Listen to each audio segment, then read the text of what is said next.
It's Chris. I'm with the TT Out of Frame podcast. I'm here with Lion and Swagg. I don't know about It might get a little out of hand, so hang on to your seats. We're gonna start off something super simple. I want y'all to go over, hey, ever been at a spot and had to make some crazy struggle meal? Walk me through it. What was the recipe? How did it taste?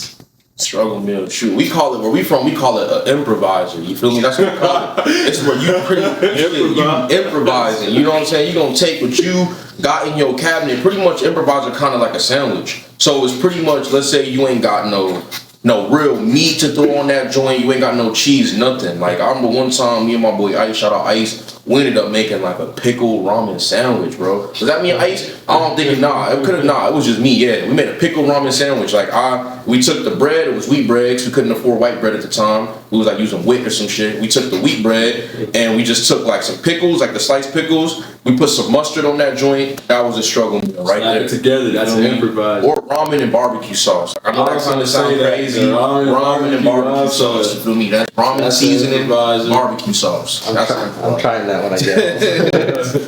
And sometimes I had to use the little cheese sticks. Yeah, beef sticks. I had to eat those together. You know what I'm saying? Oh, y'all ever roasted the beef sticks with the lighter? Oh, nah, I can't say we done that. That sound fire though. I ain't gonna lie, that sound fire. Mini barbecue. Yeah, I was gonna say it's a nice little. Yeah. Y'all are both probably in happy relationships right now, correct? Yeah. You guys have any crazy? You have any crazy female stories from the past or anything?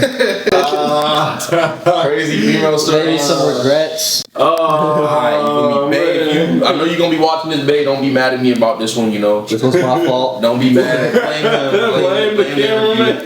It was one time I was in AZ. It was my last night in AZ. You know what I'm saying? So you know I had to go out with a banger. You know what I'm saying? So my last night in AZ, I slid to this one chick's crib. She stayed in the hood. She was a white girl. Stayed in the hood. But I slid to her crib, and you feel me? Like it was that, and then like after that, like I go to sneak out. 'Cause I have to be back home. It's my last night in the A, so I go to sneak out. Her brother laying on the couch. His ass wake up, he just look at me like with big eyes, like freaking out, like I'm a burglar. And he just look at me, and then he lay back down and go to sleep. So I sneak out, and then she texted me when I made it. Like, so he was just gonna let you get him? Yeah, he seen me and went back to sleep. Like, oh, nah, this is a nigga in the house. He's like, I must be dreaming. Went back to sleep. And then I got back to the crib. When I got back to the crib, I go to sleep. I wake up, my phone getting blown up. She was blowing my phone up. She texted me. She was like, "Are you in the bathroom? Where are you at?" I was like, "Nah, I'm on my way to the end, man. Like, I ain't gone. You know what I'm saying?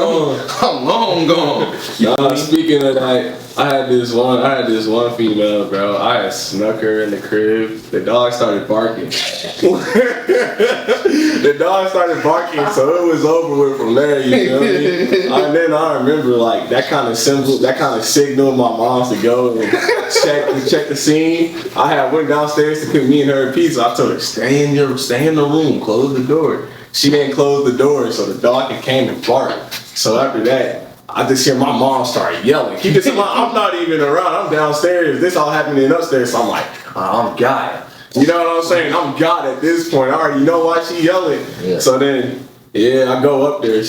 Mom just yelling at me, yelling at her, just pretty much saying like, get dressed.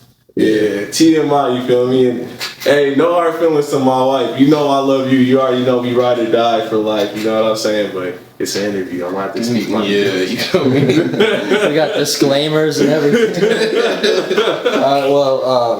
Speak a little bit more about your parents. How were they like? You guys have pretty strict folks, or? Our mom was very supportive. She was strict, but very supportive. You know what I'm saying? She was strict on us to better us.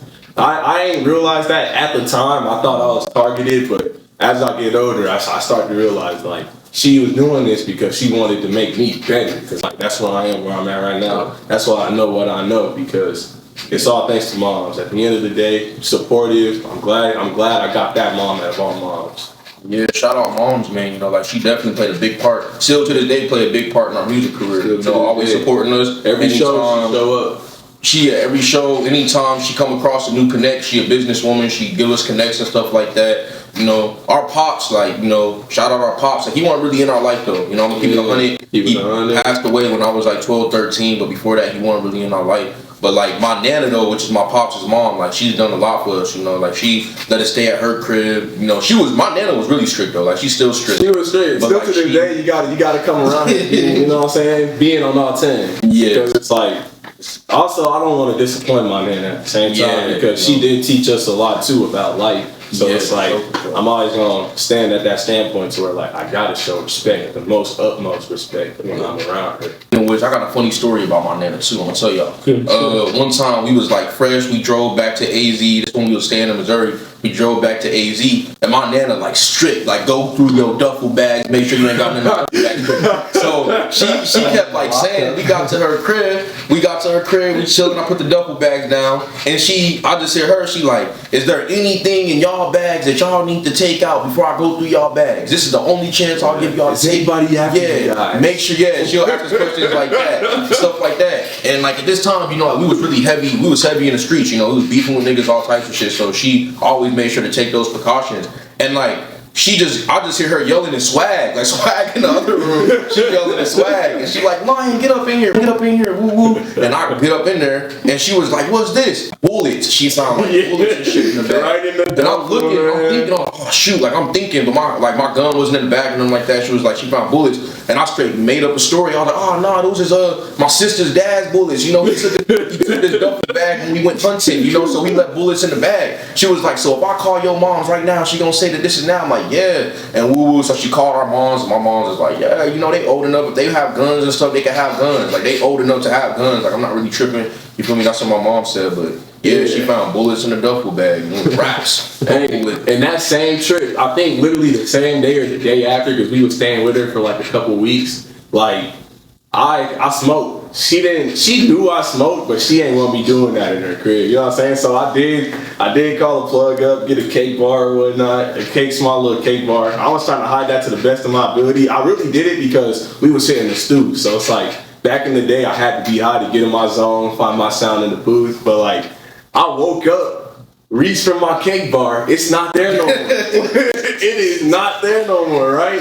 So I had a Switch, a Nintendo Switch that I just be playing on just in case I got bored. So like I had asked her, because like sometimes since she's on the older side, I don't think she know what these new things be, these new devices. So I'm all like, have you seen my little thing to charge my Switch? It says cake on it. You know, yeah, I'm like, it says cake on it. So like she was like, no, I haven't. Why? All this, that. And I'm just like, I really needed to charge my Switch. So at this point, I'm trying to stand on what I'm saying.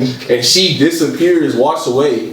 2 minutes later, comes back with it. And she's like, this ain't no smoking device? All this, that. And I'm like, no. She was like, then what's this part right here? It looked like you got to put your mouth on it and hit it. I'm like, nah, it's a double-way plug. You gotta plug in the switch on two sides. So I'm trying to stand on my line, but like I felt like nowadays thinking back on it, she knew I was capping. You know what I'm saying? Because it's like there was one side that had the charger on it, and then the other side that clearly looked like you gotta hit it. So like she let it slide. She rocked out and gave it back to me, and I got my cake bar back. But like, walk me through your first time getting high. What was that like? Did you get paranoid? Nah, I actually had fun, not gonna lie. I was with a homie. Actually. Shout out to my homie, you know what I'm saying? We known each other since second grade. We don't really speak too much now, but like, it was over a 2K game. You know what I'm saying? I'm gonna let this out. This is one of my biggest secrets that no one knows about. It was over a 2K game. So like, he was telling me, he's like, you should smoke this. I'm like, nah. You know what I'm saying? I was like, there ain't nothing you could do to make me smoke. Cause I was standing on it, right? And he was like, how about a game of 2K? If I win, you at least gotta hit it once. If you win, you don't gotta hit it at all. So I'm like, I'm destroying you in 2K, you feel me? So like, I don't know what he did, but he messed with the settings so he could win. Just so I could smoke. Cause he knew I didn't smoke. And this is when I was at my homie's crib, and it's like, I'm not gonna lie, I was doing a bunch of secretive stuff. So like, I will confess up to that. You know, there's a lot of things a lot of people don't know. But it's like, if he watching this, he know exactly what I'm talking about. You see what I'm saying? He know exactly what I'm talking about. Up the settings? Yeah, so like he switched up the settings and everything. I'm thinking like, okay, he just going through stuff, you know what I mean? I'm still gonna whoop him at the end of the day. He beats me by a long shot, right? So in mid-game, I paused it, I'm like, nah, deal over with it. You know what I'm saying? We ain't shake on it or nothing. And he started like, just trying to bribe me, really. Not bribe, but like persuade me, peer pressure me. And I'm like, you know what? You ain't never gonna stop about this. I'm just gonna hit it once. So I hit it once. I did have a fun time, you know what I'm saying? And that's where they get you. You have a fun time the first time and you get addicted. Now, I couldn't say now, I'm clean. And I know now, you know what I'm saying? But like, I got addicted and I started doing it long term. And it took me a minute to get off that. But like, I'm off that now and I'm locked in. You feel me? I'm locked in. One more time, thank you guys for popping out to the Out of Frame podcast. There's a lot of crazy stories. Let them know again where they can find you and what y'all got going on. Find me on all platforms, YungLion. You feel me? Capital Y, capital L, YungLion, no space. Instagram, spelled the exact same way, just put a 2Y at the end. Y'all know the vibes. You can find me, Ty Swagg, on everything besides Instagram. It's swag.2y. And like I said, swag with 2 G's. 2 G's. Never miss.